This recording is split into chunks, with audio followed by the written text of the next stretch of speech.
Right, lawyer and youth advocate Thembisile Mahuwa has been shortlisted for the 2025 National Youth Development Agency Board. Mahuwa is currently a master's candidate in international law and is known for her work at the Unisa Law Clinic. She works on the team that represented Lubabalo Ndawayana, beg your pardon, who was the victim of a racist incident at Stellenbosch University. Now, with several accolades under her belt, Thembisile is also involved with the Graa Trust, where she mentors adolescent kids. She joins us now to tell us more about her passion for human rights and for young people. Thembisile, a very impressive CV there. Welcome to the program. Thank you for joining us this morning. Thank you so much for having me. I'm really excited.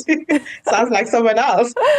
Well, first of all, congratulations for making it to the NYDA board shortlist. It's quite a feat. Tell us how you traveled through that journey and how you're feeling being on that list and what you look forward to when you get onto that board, because we're wishing you well. Indeed, thank you very much. I'm quite excited to be part of the shortlist that the Committee on Parliament has, announced. Where it started, I'm a girl from Vosloorus, just a medium town in Ekurhuleni, and I've always been an advocate, for one thing or other. And, when you're young, I've always been one of those kids where, they always say you're jajara, you talk too much, And as a young person, I've always struggled to find my voice or find a place where my voice mattered or where I'd actually advocate, for young people in a place that matters in an institution that really, really provides a change. And as I grew up, I started studying. Of course, I started activism, I think, when I was 15, 14 there, so it's been quite a journey. And I've learned a lot. I'm able to place myself. But I think this has also positioned me, in a better capacity to know holistically issues of young people in different platforms and in different spectrums.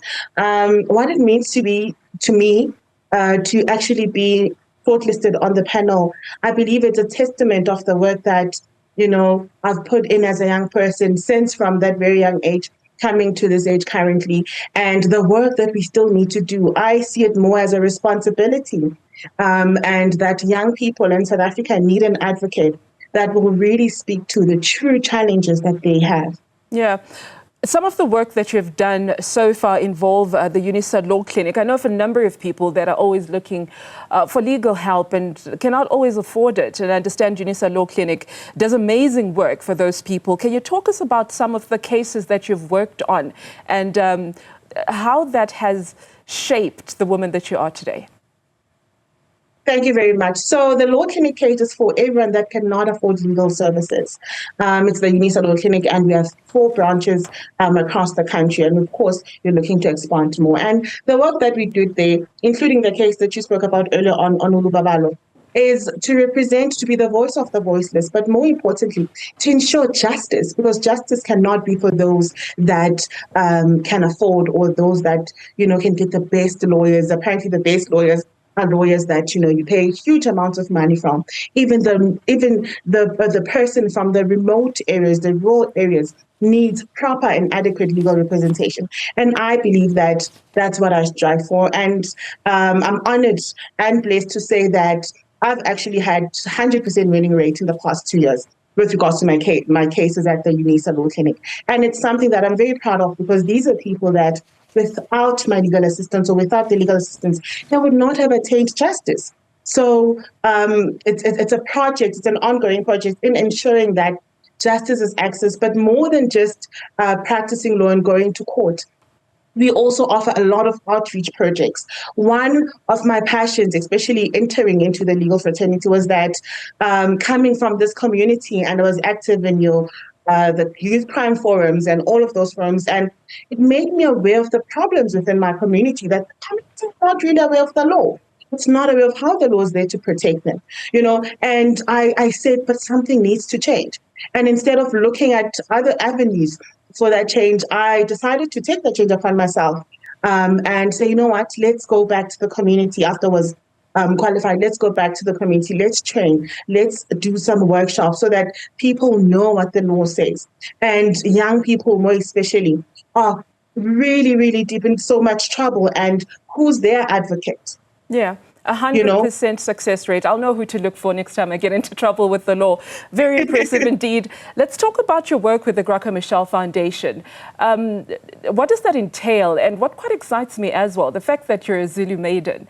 Can you talk to us about how those two perhaps complement each other as you work with the youth in that foundation?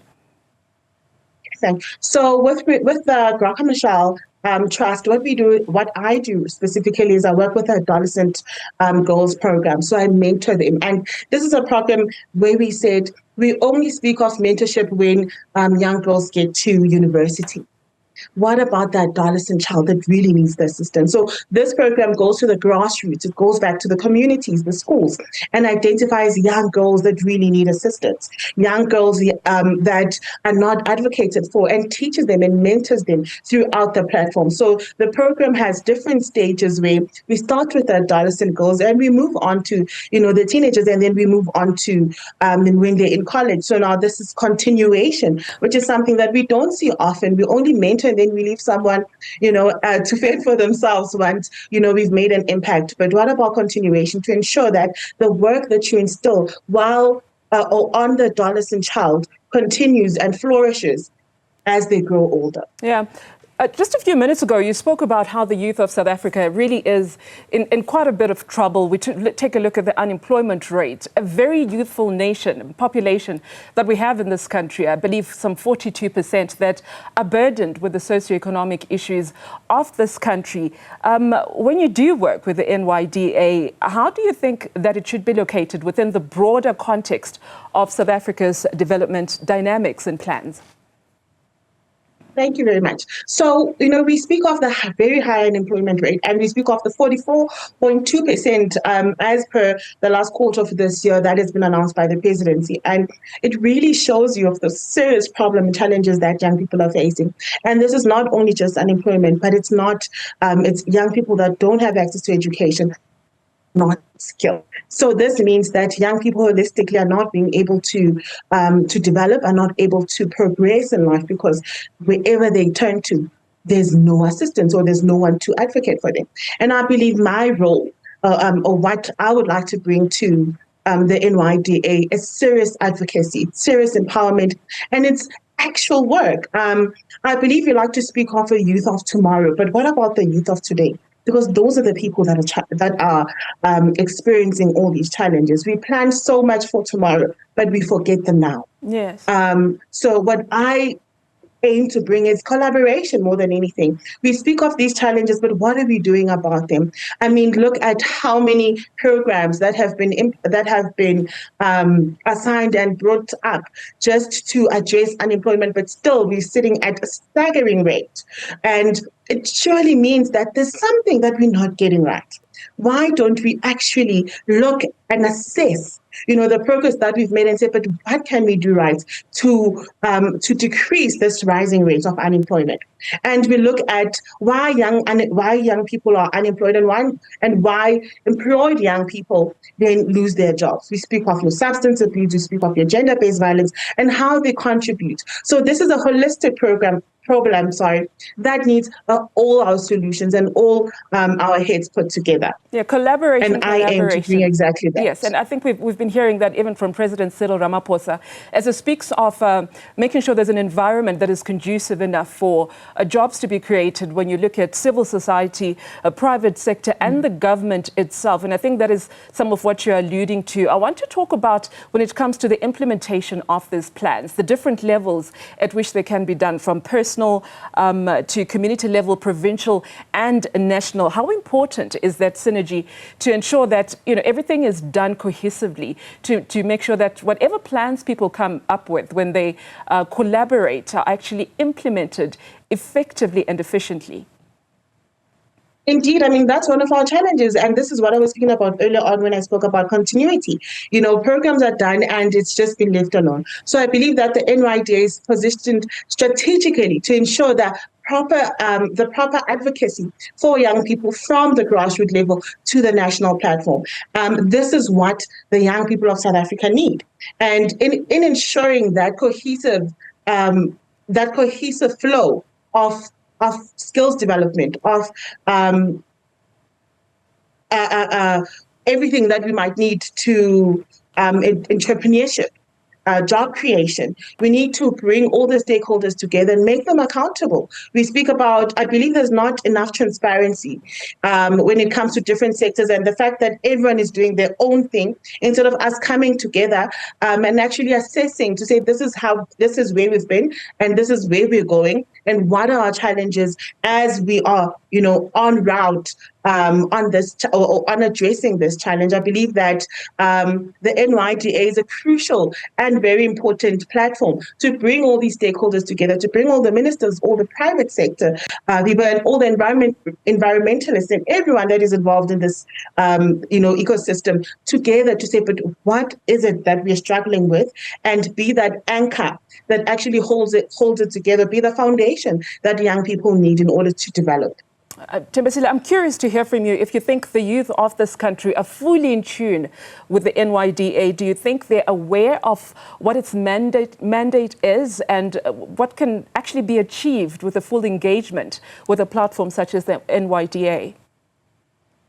I believe that the young people of South Africa are aware of the NYDA. However, there's a lot of different programs, as I said, that just really splits the attention of young people, because now you're really trying to, find a place of advocacy, trying to find a place of solace, or you're trying to find a place that will properly advocate for you as young people. And we look at different platforms, but I think we don't really know the power of the NYDA. I mean, we speak about policy advocacy as well, not just speaking on skills development, but policy making, policy advocacy, which is a very crucial part of the NYDA's job. So I believe that young people still need to be conscientized, and this is part of the grassroots work that the NYDA still needs to do. And I hope that should I be part of the panel, it's what I'll also bring to the table.